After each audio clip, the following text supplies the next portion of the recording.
Numerosas personas en la tierra afirman creer en Dios.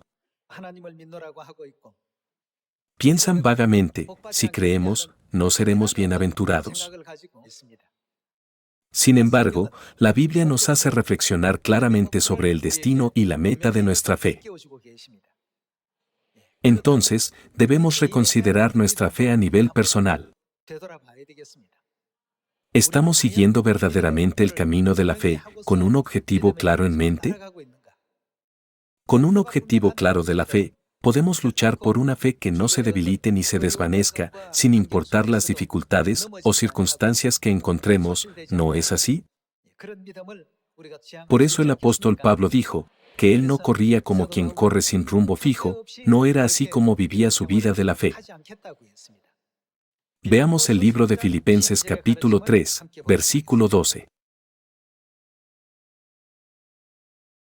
Filipenses capítulo 3, versículo 12. No que lo haya alcanzado ya, ni que ya sea perfecto, sino que prosigo, por ver si logro hacer aquello para lo cual fui también nacido por Cristo Jesús. Hermanos, yo mismo no pretendo haberlo ya alcanzado, pero una cosa hago, olvidando ciertamente lo que queda atrás, y extendiéndome a lo que está delante, prosigo a la meta, ¿hacia qué se dirige? A la meta. En otras palabras, hacia la meta puede expresarse como hacia el blanco, ¿verdad? En su fe, Pablo tenía metas, sueños, ambiciones y cosas que quería lograr. Prosigo a la meta, al premio del supremo llamamiento de Dios en Cristo Jesús.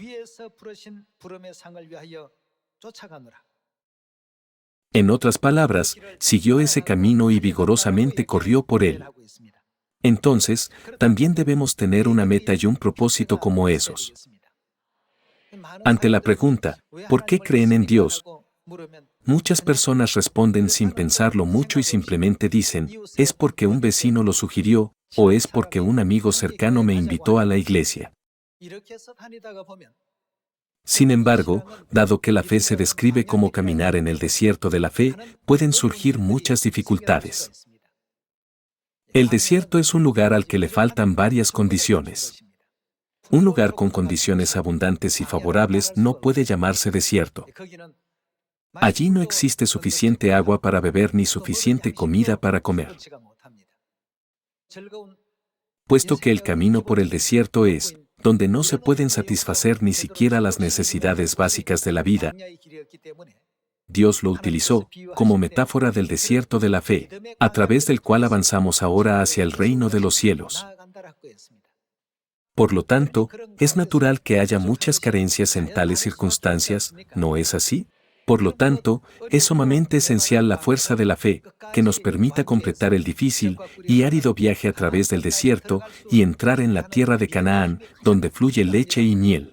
Sin embargo, esta fuerza de la fe, que nos permitirá avanzar hasta el final, solo se mantiene cuando se tiene una meta, permitiéndonos completar el viaje, ya sea que tarde 40 años o incluso 400 años. Entonces, ¿estamos realmente recorriendo el camino de la fe a través de una meta así? Veamos el libro de Primera de Pedro, capítulo 1, versículo 7.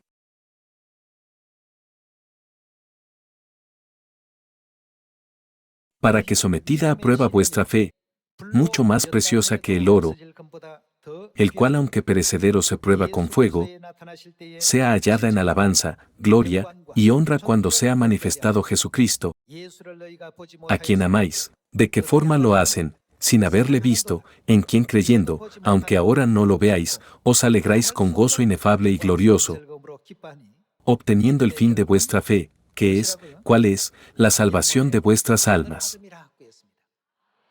Hermanos, el objetivo final de nuestra fe es la salvación de nuestras almas. No se trata de ejercer y mostrar autoridad dentro de la iglesia. Cuando venimos a la iglesia, tememos a Dios, lo adoramos y nos esforzamos por llevar una vida recta de acuerdo con las enseñanzas de Dios. No es el objetivo final detrás de todo alcanzar la salvación de nuestras almas, la cual Dios ha prometido y preparado para nosotros. Todos deberían ser capaces de correr hacia ese objetivo. Así, está escrito que el fin de la fe es la salvación de nuestras almas. También está escrito que Dios vino a esta tierra en la carne para darnos esta salvación, ¿no es así? Vayamos al libro de Hebreos capítulo 9.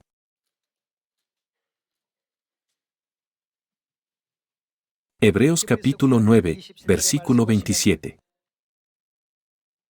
Y de la manera que está establecido para los hombres que mueran una sola vez, y después de esto el juicio, así también Cristo fue ofrecido una sola vez para llevar los pecados de muchos, y aparecerá por segunda vez, sin relación con el pecado, para salvar a los que le esperan. Este versículo nos muestra la promesa misma de que Cristo vendría a esta tierra por segunda vez en la carne. En su primera venida, el versículo 28 lo describió viniendo a esta tierra como sacrificio por la ofrenda por el pecado. Así también Cristo fue ofrecido una sola vez para llevar los pecados de muchos. Entonces, ¿qué papel desempeñará cuando venga a esta tierra por segunda vez en la carne? Aparecerá por segunda vez para traer la salvación a los que le esperan. Entonces, ¿dónde debemos poner el objetivo de nuestra fe? ¿No deberíamos ponerlo en la salvación de nuestras almas? Hace unos 2000 años, cuando Dios vino por primera vez a esta tierra, estableció el camino de la salvación para nuestras almas. Veamos el libro de Mateo capítulo 26, versículo 17.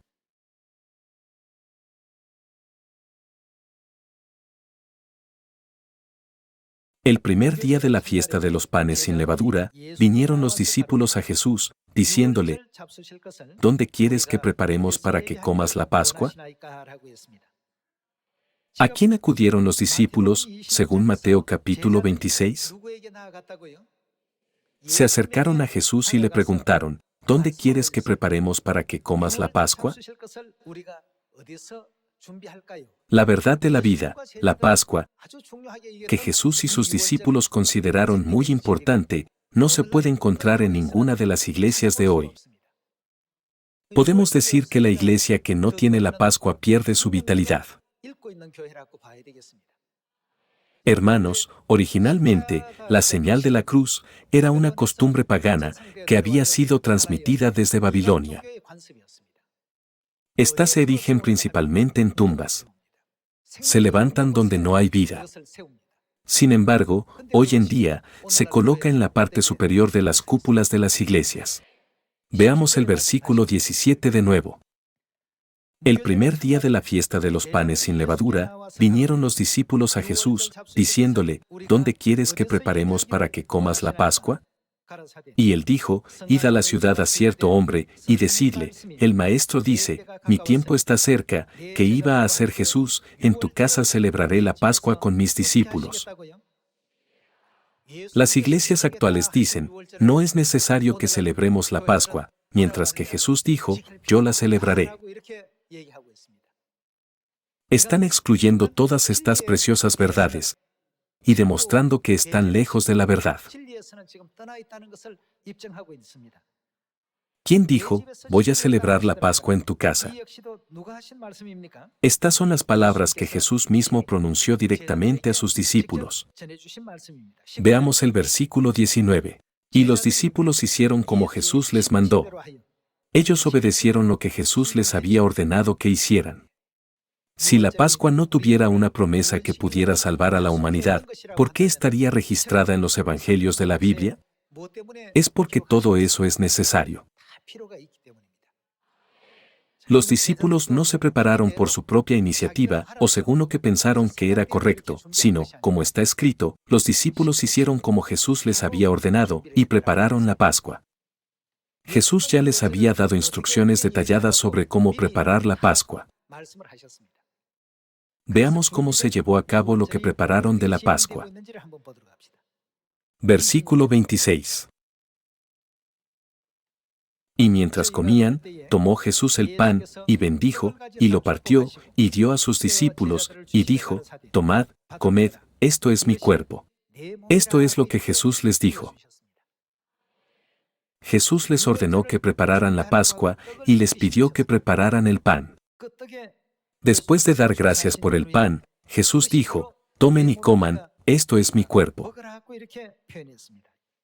Y tomando la copa, y habiendo dado gracias, esta copa contiene el vino de la Pascua, ¿verdad?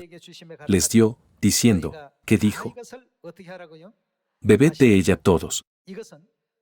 Porque esto es, ¿de quién es esta sangre? Mi sangre del nuevo pacto, que por muchos es derramada para remisión de los pecados. Dios proclamó el día de la Pascua como el día para anunciar el nuevo pacto, dándolo a conocer a toda la humanidad, como la Pascua del nuevo pacto. Si la Pascua hubiera sido celebrada según la ley de Moisés, naturalmente, se hubiera necesitado un animal. Sin embargo, Jesús tomó el pan y el vino y los bendijo. Luego, explicó el significado del pan a sus discípulos. Este pan es mi santa carne de gracia que les doy para el perdón de sus pecados y para su salvación. Esto es mi cuerpo. También les dio la copa del vino de la Pascua. Esta copa es el nuevo pacto en mi sangre. Es mi sangre del pacto. Lucas registró esta obra de salvación en el Evangelio de Lucas de la siguiente manera. Veamos en el Evangelio de Lucas capítulo 22, versículo 7. Lucas, capítulo 22, versículo 7. Llegó el día de los panes sin levadura, en el cual era necesario sacrificar el cordero de la Pascua. Y Jesús envió, ¿a quién envió Jesús? A Pedro y a Juan. Las obras de Pedro y Juan son algo que todos nosotros debemos aprender. Y Jesús envió a Pedro y a Juan, diciendo, id, preparadnos, que deben preparar para comer la Pascua para que la comamos. Ellos le dijeron, ¿dónde quieres que la preparemos? Él les dijo, he aquí, al entrar en la ciudad os saldrá al encuentro un hombre que lleva un cántaro de agua, seguidle hasta la casa donde entrare, y decid al padre de familia de esa casa, el maestro te dice, ¿dónde está el aposento donde he de comer la Pascua con mis discípulos? Entonces se los mostrará un gran aposento alto ya dispuesto, preparad allí. Fueron, pues, y hallaron como les había dicho, y prepararon la Pascua. Cuando era la hora, se sentó a la mesa, y quién más, y con él los apóstoles. Y les dijo, cuánto he deseado comer con vosotros esta Pascua antes que padezca. ¿Qué dijo él? Cuánto he deseado ansiosamente comer esta Pascua. El propósito de Dios al venir a esta tierra en la carne, llevando el nombre de Jesús en su primera venida, fue buscar y salvar lo que se había perdido. ¿No está registrado esto en Lucas capítulo 19? El anhelo de Jesús, que deseaba comer la Pascua, indica lo importante que era la Pascua para él, ¿no es así? Enfatizó su importancia 2 veces al decir cuánto y deseado. No se trata de querer solo el 10% o el 20%, sino el 100%, el 200%, incluso el 1000% o más. Esta es la Pascua que Jesús grabó profundamente en los Evangelios. Pasemos al versículo 19. Y tomó el pan y dio gracias, y lo partió y les dio, diciendo, esto es mi cuerpo, que por vosotros es dado, haced esto en memoria de mí.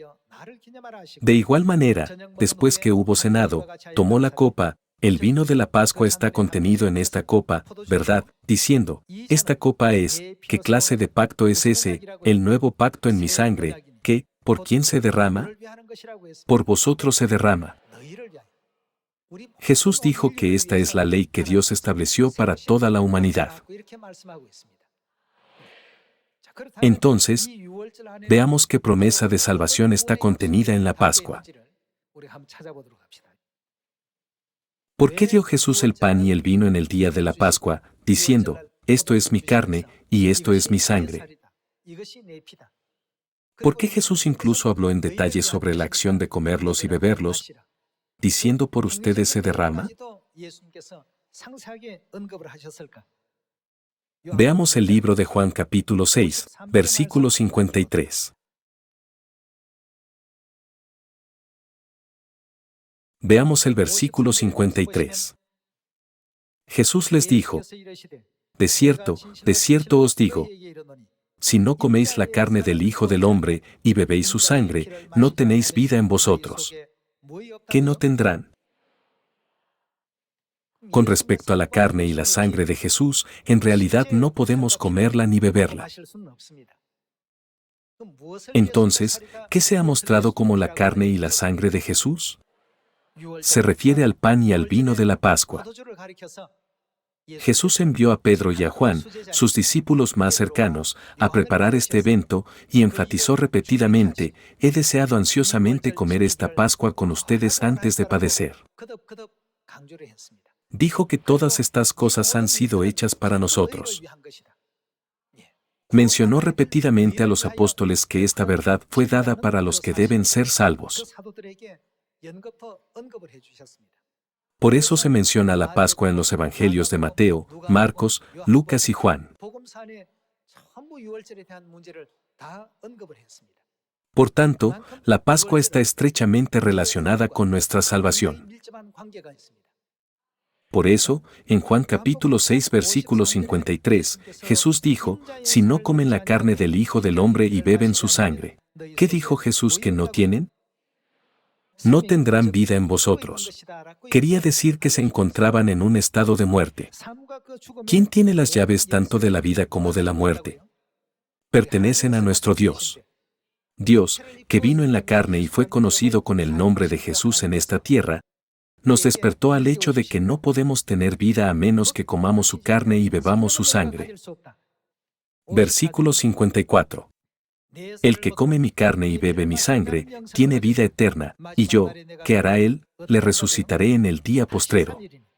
Porque mi carne es verdadera comida, y mi sangre es verdadera bebida. El que come mi carne y bebe mi sangre, en mí permanece, y yo en él. Dios nos ha concedido esta preciosa bendición para que Él pueda permanecer en nosotros y nosotros en Él. Cuando Saúl, el primer rey del antiguo Israel, estuvo acompañado por el Espíritu Santo de Dios, gobernó bien a la nación. Cada vez que iba a la batalla, Dios siempre lo ayudaba, por lo que vivió en la gloria de la victoria. El reino fue muy próspero. Sin embargo, como el rey Saúl desobedecía continuamente la voluntad de Dios, y su propio orgullo seguía creciendo, finalmente el Espíritu Santo ya no pudo permanecer con él y al final lo abandonó. Por lo tanto, cuando Dios se apartó de Saúl, un espíritu maligno entró inmediatamente en él, convirtiéndolo en una persona cuyo comportamiento no podía considerarse racional. Hermanos, una persona iracunda y una persona amable conducen un automóvil de la misma manera, conducen de diferentes maneras. No intento menospreciarlo, pero en el pasado conocí a una persona que tenía excelentes habilidades de conducción. Cuando conducimos, miramos cuidadosamente hacia atrás y damos marcha atrás con cautela. Sin embargo, esta persona no lo hacía así, que bien sabía conducir de reversa. Con unos simples movimientos desaparecía en un instante. Al igual que el mismo coche puede parecer diferente dependiendo de quien lo conduzca, aunque Saúl era la misma persona, sus acciones eran completamente diferentes cuando el Espíritu Santo de Dios estaba presente en él, y cuando un espíritu maligno lo invadía. Esto es algo que podemos ver claramente. Sin embargo, ¿qué dice Dios? El que come mi carne y bebe mi sangre, permanece en mí, ¿y dónde permanecerá él? Dios dijo que permanecería dentro de nosotros. Entonces, ¿cuán verdaderamente preciosa es la Pascua? A todos los que moren en este precioso nuevo pacto, se les concederá la bendición de la vida eterna, junto con la presencia del Espíritu Santo, mediante la sagrada obra del Espíritu Santo de Dios. De esta manera, el pueblo de Dios guardó la verdad de la Pascua. Sin embargo, Dios ya había profetizado que tales santas palabras que Él dio desaparecerían. Veamos quién intentaría destruirlas mirando el libro de Daniel, capítulo 7, versículo 20. Veamos el capítulo 7, versículo 20. Asimismo acerca de los 10 cuernos que tenía en su cabeza y del otro que le había salido, delante del cual habían caído 3. Algunos de ustedes han estudiado la profecía de Daniel y saben que un cuerno representa a un reino, ¿no es así? Se demostró que los 3 cuernos, érulos, vándalos y ostrogodos, de los 10 reinos de Europa desaparecieron a través de la profecía de Daniel. Y este mismo cuerno tenía ojos y boca que hablaba grandes cosas y parecía más grande que sus compañeros. Y veía yo que este cuerno hacía guerra contra los santos y los vencía. En la escena profetizada, los santos fueron derrotados y el que se les oponía ganó más poder. Versículo 22. Los venció, pero sería temporalmente. Hasta que vino el anciano de días, es decir, vino Dios, y se dio el juicio a los santos del Altísimo, y llegó el tiempo, y los santos recibieron el reino. Dice que toda autoridad a favor de los santos será restaurada a su debido tiempo. Pasemos al versículo 24. Veamos el versículo 24. Y los 10 cuernos significan que de aquel reino se levantarán 10 reyes, y tras ellos se levantará otro, el cual será diferente de los primeros, y a 3 reyes derribará. Y, ¿qué hará? Hablará palabras contra el Altísimo. El Altísimo, aquí se refiere a Dios, y la única fuerza que se opone a Dios es la de Satanás. Y hablará palabras contra el Altísimo. ¿Y qué hará? A los santos del Altísimo quebrantará, y pensará en cambiar los tiempos y la ley. Como fue profetizado, la Pascua fue abolida en el año 325 después de Cristo. 4 años antes, en el año 321 después de Cristo, el día de reposo fue abolido.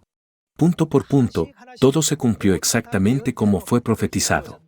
La Pascua es una verdad significativa y no puede borrarse fácilmente del corazón de los que creen en Dios.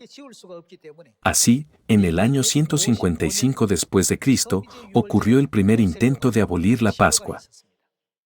Alrededor del año 155 después de Cristo, surgió una disputa con respecto a la Pascua entre Policarpo, el obispo de la Iglesia Oriental, y Aniceto de la Iglesia Occidental, quien se podía considerar como el Papa. Surgió un debate sobre la fecha de guardar la Pascua, lo cual condujo a una segunda controversia, que se produjo alrededor del año 197 después de Cristo. No se abolió de golpe, sino que cada vez que surgía la oportunidad se hacían intentos probando repetidamente.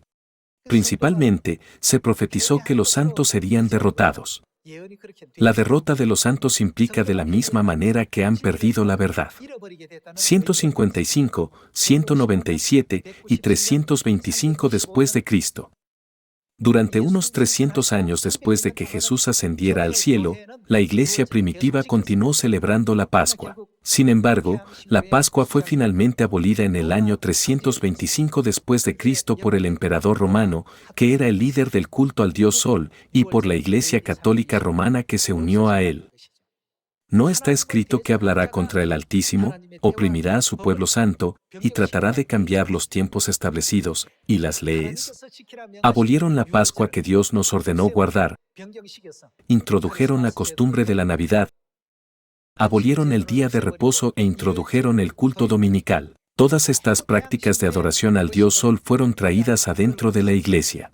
Es así como se puede ver el estado de la Iglesia en la actualidad. ¿Qué proclama Jesús que estaría ausente en los que no tienen la Pascua? No tendrán vida en vosotros. Él promete que los que celebran la Pascua, es decir, los que comen su carne y beben su sangre, tienen vida eterna, y Él los resucitará en el último día, permitiéndoles participar en la resurrección.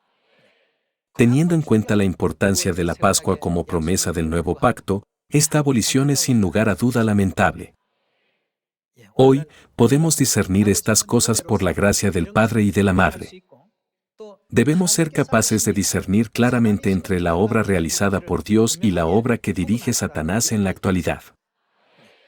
A través de un microscopio, podemos ver las criaturas vivientes de este mundo, que son demasiado pequeñas para ser observadas a simple vista. Del mismo modo, hoy en día, si no pueden distinguir entre la iglesia verdadera y la iglesia falsa, deben mirar las enseñanzas de la Biblia. Dios nos guía hacia el camino de la salvación, y por eso, debemos fijar el objetivo de nuestra fe en alcanzar la salvación. Si ponemos el objetivo de nuestra fe en algo que no sea la salvación, la destrucción eterna nos perseguirá siempre. La gente podría preguntar, ¿por qué la iglesia de Dios no tiene una cruz? Entonces, podemos decir, ¿no es obvio que no deberíamos tenerla? ¿Por qué una iglesia que ofrece vida eterna debe exhibir un símbolo de muerte? Darles esta respuesta es correcto.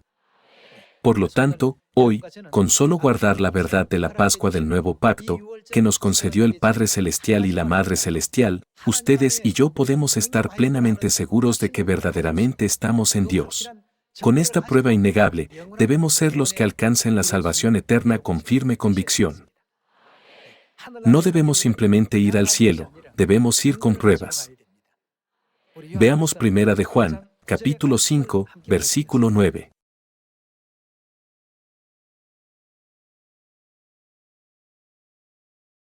Si recibimos el testimonio de los hombres, mayor es el testimonio de Dios.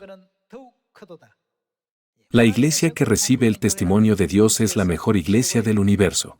¿No es cierto? Veamos el versículo 9 de nuevo. Si recibimos el testimonio de los hombres, mayor es el testimonio de Dios, porque este es el testimonio con que Dios ha testificado acerca de su Hijo. El que cree en el Hijo de Dios, tiene el testimonio en sí mismo, tal persona tiene este testimonio en él, tanto ustedes como yo tenemos este testimonio. El que no cree a Dios, le ha hecho mentiroso, porque no ha creído en el testimonio que Dios ha dado acerca de su Hijo. Y este es el testimonio que Dios nos ha dado, vida eterna. ¿Cómo nos ha dado la vida eterna? Tomó el pan y el vino de la Pascua, y dijo, esta es mi carne, y esta es mi sangre. Si lo comen y lo beben, tendrán la vida eterna. Nos concedió la promesa de la vida eterna dentro de la verdad del nuevo pacto. Y este es el testimonio, que Dios nos ha dado vida eterna, y esta vida está en su Hijo. El que tiene al Hijo. Así pues, cuando comamos el pan y el vino de la Pascua, ¿quién permanecerá en nosotros? Jesús prometió claramente que permanecería en el que celebra la Pascua. Jesús nos dejó esta enseñanza en Juan capítulo 6. El que tiene al Hijo, tiene la vida. El que no tiene al Hijo de Dios no tiene la vida. Los que tienen la carne y la sangre del Hijo del Hombre, es decir, los que están dentro de la verdad de la Pascua del Nuevo Pacto. ¿De quién se dice que han recibido el testimonio? Todos han recibido el testimonio de Dios. Según Mateo capítulo 7, en el último día cuando la gente vaya al cielo, muchos estarán formados esperando la salvación. Algunas personas dirán, Señor, Señor, profeticé en tu nombre, expulsé demonios en tu nombre, hice muchas señales y prodigios en tu nombre. Mucha gente vendrá a Jesús, diciendo, creí en ti con mucho fervor, creí en ti con tal fidelidad. En ese momento, ¿qué responderá Jesús en una sola frase? Los apartará a todos, diciendo, nunca los conocí. Conforme sigan viniendo, Él dirá, ciertamente no los conozco. Entonces, ¿a quién permitirá Jesús entrar? Cuando el pueblo que habita en la verdad del nuevo pacto, dando el testimonio de Dios, venga a Él, Dios buscará y encontrará a aquellos que tienen su santo cuerpo y su preciosa sangre dentro de ellos. Se dice que dentro del cuerpo humano hay un código que actúa como un mapa para determinar qué tipo de enfermedades contraerá una persona a lo largo de su vida y cuánto crecerá. Se conoce como el mapa del genoma humano. Con solo mirar su contenido, podemos saber a qué edad una persona contraerá qué tipo de enfermedad. Dios ha colocado todos estos mapas dentro de nuestro cuerpo humano, pero no hemos sido conscientes de ellos hasta ahora. Durante miles de años, desde la época en que los humanos aparecieron, por primera vez en esta tierra hasta el presente, la humanidad ni siquiera sabía que existían tales cosas. Sin embargo, Dios lo reconoce de inmediato, porque Dios los creó y los puso allí. Por lo tanto, ¿qué dice Dios que pone en el corazón de su pueblo? En Jeremías capítulo 31, Dios dice, pondré mi ley en su mente. Dios sabe si son su pueblo o no a través del contenido de su mente. Por eso, aunque venga mucha gente diciendo, Señor, Señor, oré mucho al amanecer, y en los montes ayuné mucho, Él dirá, nunca los conocí. Así como tenemos el mapa de ADN dentro de nuestros cuerpos, hay cosas que solo Dios puede reconocer. Cuando la carne y la sangre santas de Cristo se ven claramente, Dios las reconoce de inmediato. Él dirá, tú eres mi hijo.